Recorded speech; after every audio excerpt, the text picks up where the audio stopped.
All right. Don't mind me just partying over here with this uns. All right, let's get down to brass tacks here. 12:35. Welcome to Take 6. Justin Mormon filling in for Julie Broughton. I don't know if you know this, but Saturday marks the start of hurricane season, and on Monday we have a hurricane special that we do every year to talk about the ways that you can prepare yourself and your home, your family for the upcoming hurricane season. And joining us now, meteorologist Candace Campos, obviously part of the meteorology team. And Candace, I know you, let's just first off by stating that, yes, hurricane season is approaching. Yes. And it's, forecast to be a pretty active season. So I know that you've done a few stories on how to prepare your home, what to do. Let's talk about what these zombie trees, it's part of your story as well. What? Ooh, zombie trees. Actually, you know what? Listen, I'd rather take a zombie over a zombie tree in my house Yeah, any day. yeah. You'd rather have a zombie than a zombie tree? Yeah, because at least a zombie would just, I guess eat Make you me. a zombie? All I right. don't know. What do zombies do? Anyway, listen. So, what zombie trees are, Justin, it's very interesting. They basically look like they're alive and thriving and doing amazing. And they're actually dying inside or already dead Mm-hmm. inside. And the problem is that you don't realize that you have a zombie tree, or you don't think you have a zombie tree until that zombie tree is on your roof or on your Mm. car or in blocking your ability to get in and out of your home. So I spoke to an arborist who is born and raised here in Central Florida. He's been working with trees since he was, I think he said he was 9, Mm. working with his dad. And we basically walked around a park in Maitland and kind of looked around, and you could quickly spot what trees were doing well and which trees weren't. Now, when I first walked in, I looked around. I'm like, okay, let's do a test. Mm-hmm. These trees all look good to me because I thought, okay, this looks straight and that looks green and check, check, check, right? Yeah, right. And he basically broke it down to pretty much 3 to 4 simple steps that you can do at home right now to start kind of analyzing the health of your trees. Laurel oak trees are very different than other oak trees. Mm-hmm. Some are supposed to live, 50, 60, 70, 80 years, where others are pretty much at their peak, and they're dying. Mm. And so we're starting to get to that point because a lot of these laurel oak trees were all grown around the same time across Central Florida. Mm. We're seeing a lot of them throughout the Winter Park area, things like that, that are all starting to come down with these storms. And we're all wondering, well, why is that? It's because they've hit their age limit, and they're all starting to come down. But there is good news that even if you have a tree that might be decaying, a zombie tree, there are still things that you can do to not just have to eliminate it. Because one, that costs a whole lot of money. And two, that's the beauty of these neighborhoods and beauty Right. of your yard and your Mm-hmm. landscaping. So, he kind of breaks it down. He kind of tells us, okay, if this step doesn't look good, these are all the other steps that an arborist or a tree trimming Mm-hmm. reputable tree trimming company can do. So that's just one of, golly, I can't remember if I asked Erica how many stories we have in our hurricane special. Mm-hmm. It just goes through the whole gauntlet of how to prepare your family, how to prepare your home, how to prepare your insurance documents. Mm. My one thing that is dear to my heart is the safe room. Where do you go when you have small children?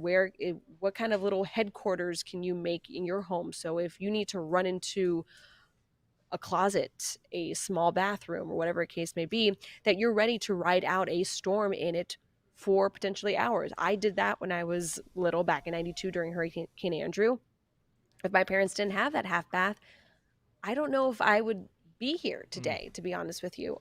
So there's a lot of really cool stories, a lot of stories about how the forecast cone this year might look a little different. And it's not us making it look different. It's the National Hurricane Center, Mm-hmm. and they're experimenting with different ways of how to relate information. So things that happened just, let's say, last year with evacuation and confusion, and I thought the storm was supposed to go here, but it actually came here, and you had people die because they just didn't understand what that forecast cone really truly meant. You know how you and I are Floridians, and we know you don't follow the line exactly. You Hmm. need to look at the cone completely.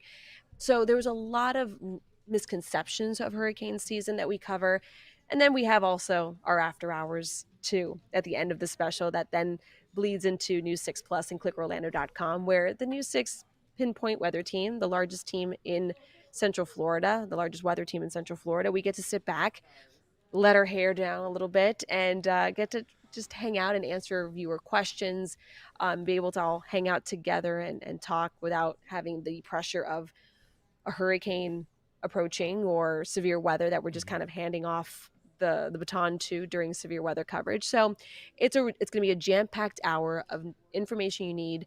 It's focused on kind of prepping and not panicking and being prepared and not waiting to the last minute, and just really cool facts and information that you need. All right, we certainly encourage everyone to tune into that, and but for today's purposes, Candace, I think preparing for hurricane season can be overwhelming, and I know depending on where folks live, we Yeah. have such a vast viewing area with people who live on the coast, people who live inland, Hmm. low-lying areas. It's sort of unique to wherever someone lives. Right. But to simplify what you would say, and I don't want to put you on the spot right here, but Go ahead. if you were to maybe tier things that we should do today to get ready and put at the forefront of our preparedness, what would you say those would be?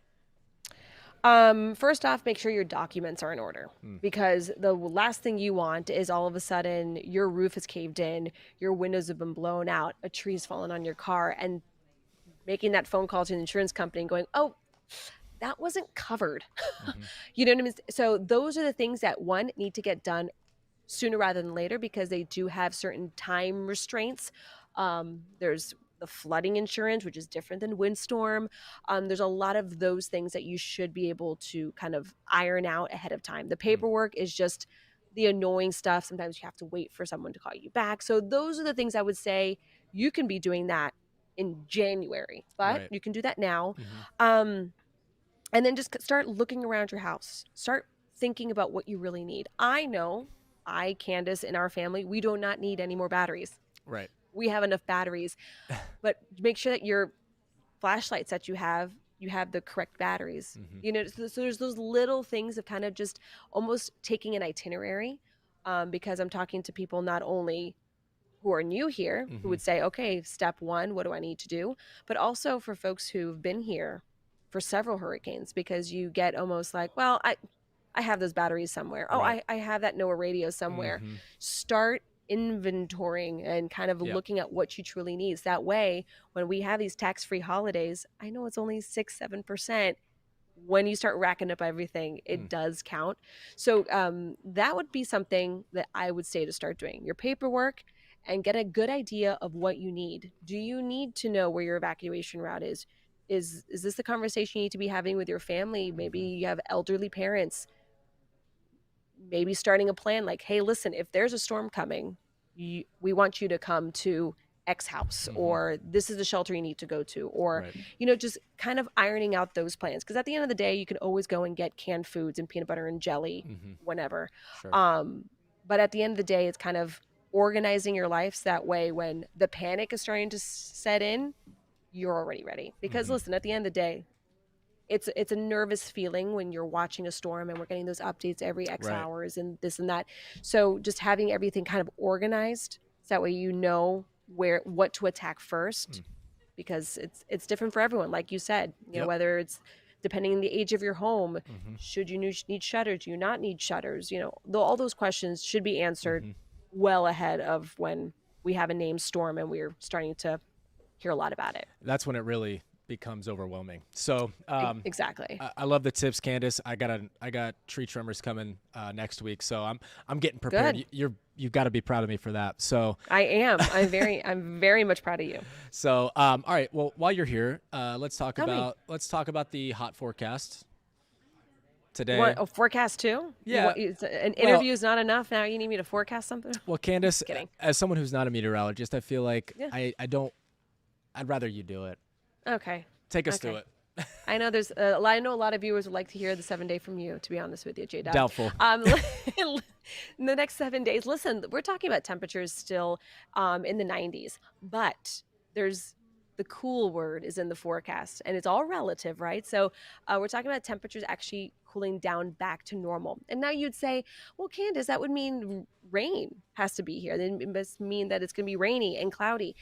That's not actually the case this time. What we're looking at is we've had such a steady west land breeze for weeks Hmm. that this has almost become the norm, mid to upper 90s. We're finally getting that East Coast sea breeze finally allowing to do what it does.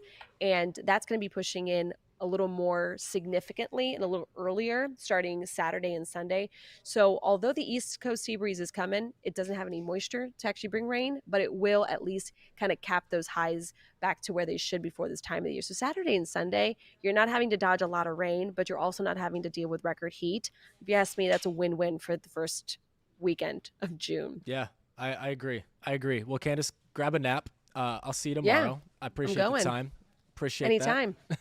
And we appreciate you at home for taking the time out to hear some very important things about the approaching hurricane season. Again, the hurricane special is happening June 3rd. That is Monday. Hope you can join us for that. In the meantime, we'll have the latest headlines for you starting on News 6 at 4. Until then, hope you have a great day.